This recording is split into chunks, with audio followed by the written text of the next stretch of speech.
Vamos agora ouvir e abrir, aliás, o debate aqui no Jornal Diário, precisamente a propósito deste tema. Tenho comigo esta noite Carlos Guimarães Pinto, que é presidente da Iniciativa Liberal, e também Tiago Barbosa Ribeiro, que é deputado do Partido Socialista. Muito boa noite aos dois e muito obrigado pela vossa presença aqui para debatermos esta questão, partindo até desta questão para, eventualmente, até também abordarmos outras questões à volta deste prédio Coutinho.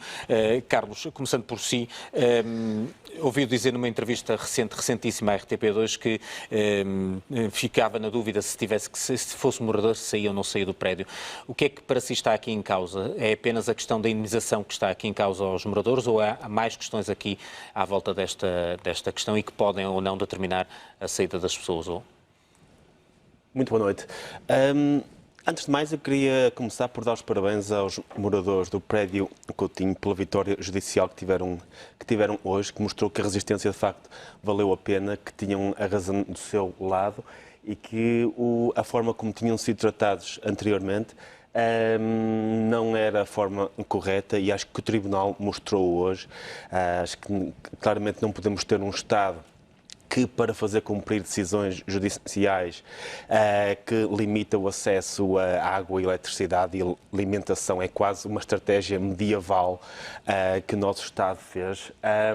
Apesar de ser algo legal, porque nada aqui está ilegal, não é? Ou acha que não há motivos suficientes para que o Estado pudesse intervir nesta questão, da forma como interviu? Há uma diferença muito importante entre aquilo que é legal e aquilo que é ético. E claramente, sendo legal, não é uma questão ética. Nós não podemos aceitar que para cumprir uma decisão judicial, qualquer que seja o crime, qualquer que seja a envolvência o caso, e a situação. Exatamente. Podemos estar aqui a falar de moradores do prédio, como podemos estar a falar de imigrantes ilegais ou outro caso qualquer. Não permitir o acesso à alimentação, à água, à eletricidade para se fazer cumprir uma decisão é algo que não é ético. Pode ser legal, mas que não é ético e não é admissível num Estado de Direito. E nós chegamos ao ponto, hoje faleceu uma das moradoras que estava lá, e o marido dela, a certa altura, teve que escolher se deixava a casa e ficava sem ela ou ia visitar a mulher pouco antes de morrer. A certa altura foi-lhe dada uma autorização especial para isso, mas a pessoa estava naquela situação em que teve que escolher isso, ou a casa, ou as últimas horas da pessoa com quem viveu a vida toda. E isto não é de um Estado digno. Isto não é de um Estado de Direito. Tiago, partilha desta opinião, que de facto há aqui uma componente ética que se sobrepõe a tudo o resto? Muito obrigado Tiago. Cumprimento ao Carlos Guimarães Pinto por estarmos aqui nesta conversa, neste debate. Eu creio que ninguém, respondendo à questão, eu creio que ninguém gosta de ver aquelas imagens e de ver aquelas situações, diria que limite. O que eu creio que temos que perceber é porque é que chegamos a este ponto. A alternativa àquilo que temos visto estes dias seria uma saída coercitiva imposta pela polícia. Neste momento, aquele prédio é do Estado. Aquele prédio, neste momento, foi expropriado e, portanto, aquelas habitações não são, neste momento, daqueles moradores, são do Estado. O prédio foi expropriado com base num processo... Mas ainda assim os moradores podem não aceitar as condições e foi este o caso destes 9 moradores, não é? Entretanto, se elas não são aceitas, depois são fixadas judicialmente, que foi o caso. Aliás, sobre a questão do Tribunal, devo dizer que não houve propriamente nenhuma decisão. Foi aceita uma providência cautelar e desde que ela cumpra...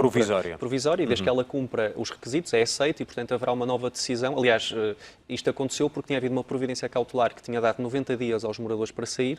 Ela terminou-se, se a memória não me falha, no dia 24 de junho e os moradores, entretanto, não saíram. E, portanto, é uma nova providência cautelar.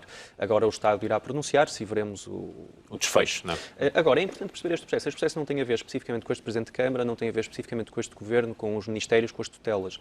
Isto é um plano de pormenor, resulta de um plano de pormenor já com 20 anos, que foi um processo participado pela cidade, pelos órgãos municipais da cidade, por todos os órgãos eleitos na cidade. Um processo consensualizado, em que está em causa, essencialmente, um conflito, se quisermos, entre aquilo que é propriedade privada e aquilo que é interesse público naquilo que tem de enquadramento urbano, que tem de, no caso específico de uma candidatura a património da Unesco.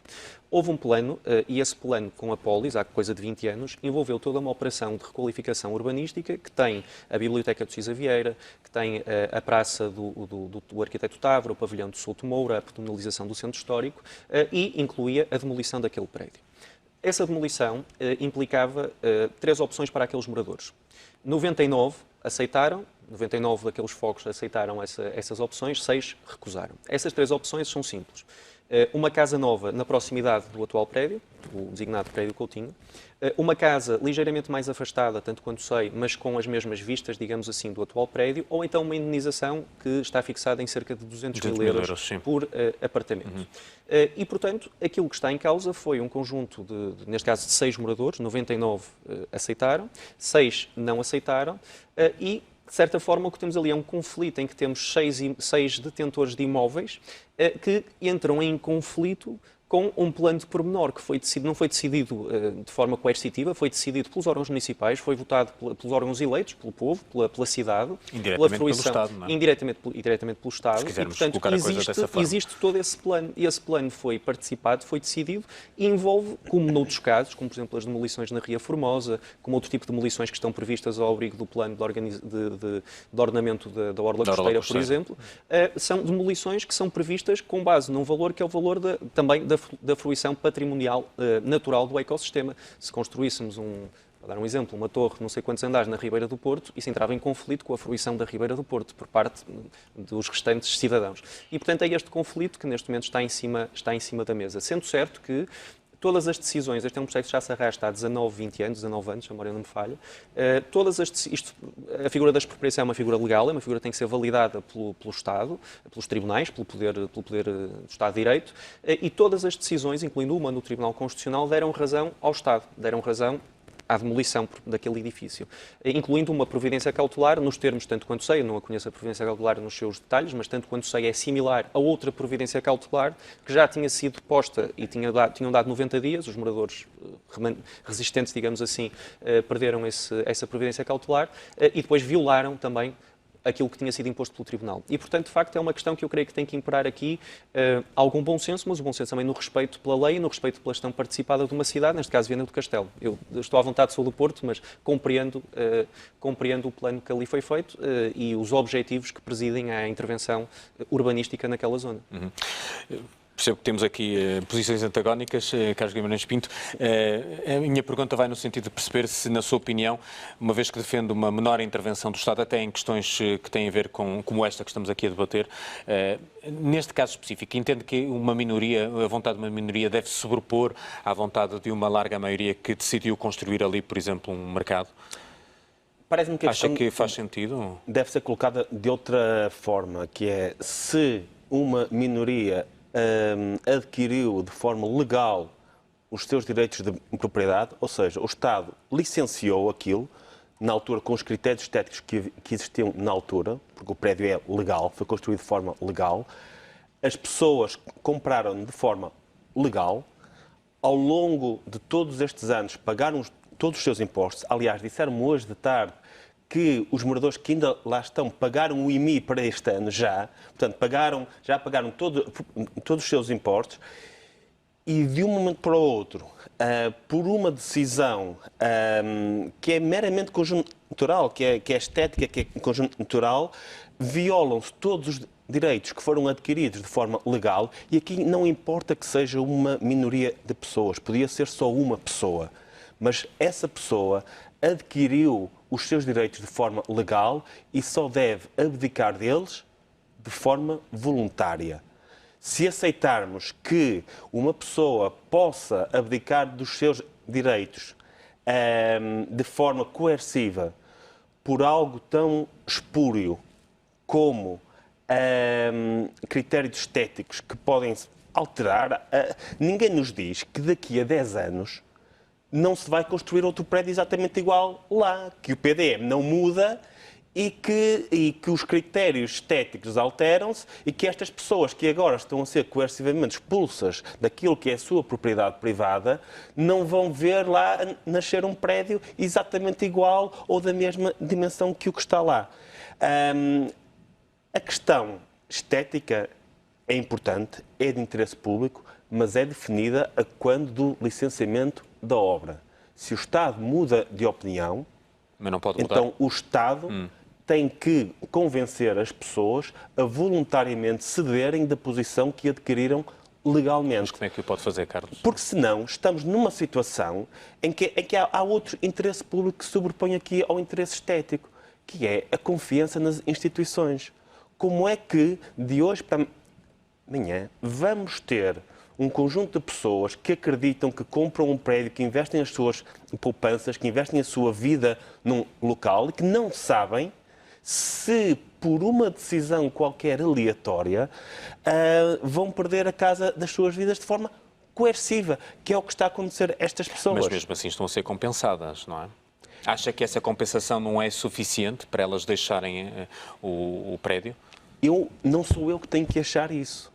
As pessoas é que têm que achar consoante aquilo que valorizam mais. Se houver uma pessoa com 80 anos, e toda a gente sabe o quão difícil, muitas vezes, é convencer pessoas de 80 anos a deixar a sua casa, porque passaram lá a vida toda, porque criaram lá os filhos, que valoriza mais a sua casa do que aquilo que lhes querem oferecer, é uma opção da pessoa. E a pessoa tem esse direito porque adquiriu a casa de forma legal.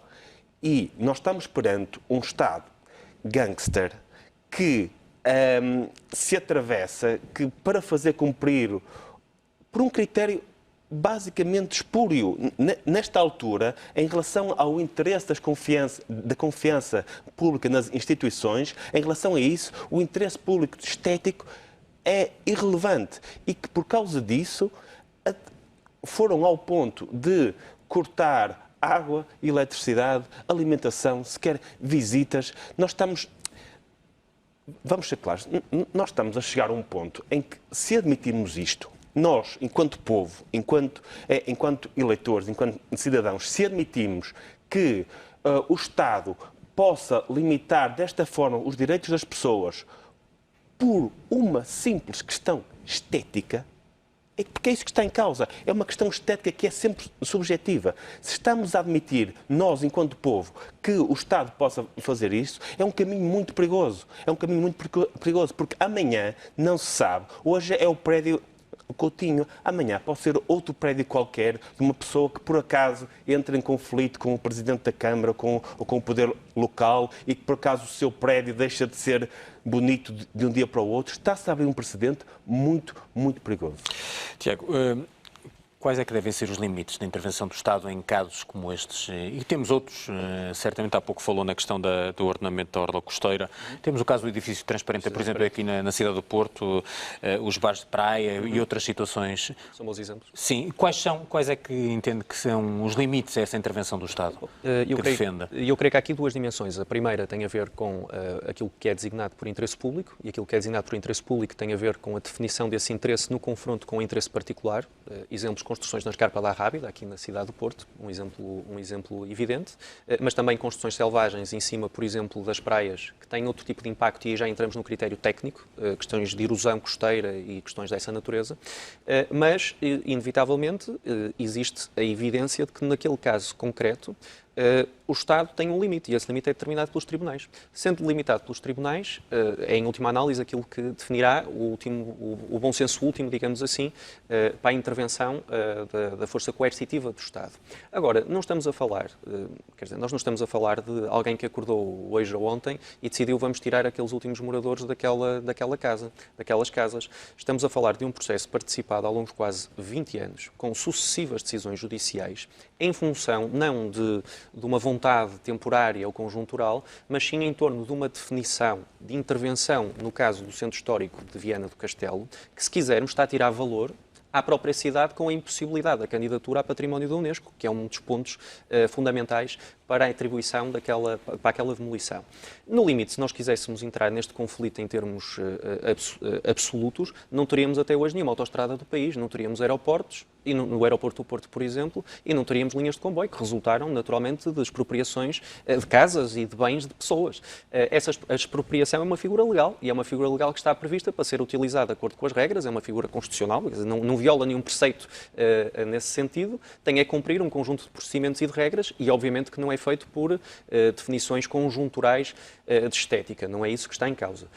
E, portanto, parece muito importante que, quando nós definimos um conjunto de valores, nomeadamente para o valor da habitação, aliás, o valor do mercado em si mesmo não é um valor único. Aliás, temos discutido, enquanto sociedade, problemas, por exemplo, relacionados com a gentrificação dos centros históricos, e aí eu entendo que deve haver uma intervenção pública também para limitar a expansão e a expulsão, inclusivamente, de cidadãos que sempre viveram, por exemplo, no centro histórico do Porto e que hoje em dia, fruto de alguma voragem do ponto de vista da construção e da venda, têm vindo a ser expulsos porque não conseguem pagar as suas casas, e eu defendo também que o Estado deve intervir, e deve intervir para regular um interesse que é em si mesmo contraditório, ou, por exemplo, os moradores dos bairros sociais, que durante muitos anos do Porto não puderam ter reagrupamento familiar. E, portanto, entendo que esse é um caminho, e entendo que o bem comum sobrepõe sempre ao bem individual. Tiago Barbosa Ribeiro e Carlos Guimarães Pinto, muito obrigado pela vossa presença neste Jornal Diário para discutir